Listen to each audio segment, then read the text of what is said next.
Hello and welcome to this new video on how you can monetize your TikTok account. If you are new here, subscribe and press the notification bell icon so you don't miss any upcoming further videos. Now let's get started. So first you need to open your TikTok application. It is available in both Play Store as well as the App Store.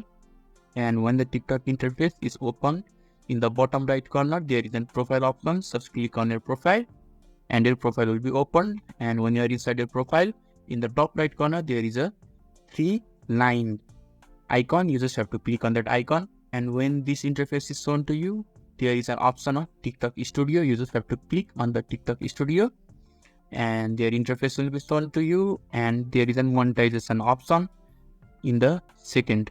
So you just have to click on view all and see all the things through which you can monetize. So you can monetize through different programs that are like work with artists and subscription, and you can just apply for anything. And when monetization program opens, you just have to click on get notified when I'm eligible and just click on the all programs or the recommended programs. It's your choice, and just click on the all programs, and when your account will be able to monetize, then they will give you the certain notification. Currently subscription and work with artists are locked, but when you are eligible, they will send you a notification. So this is how you can monetize TikTok accounts. If this video is helpful to you, give a thumbs up button. Thank you.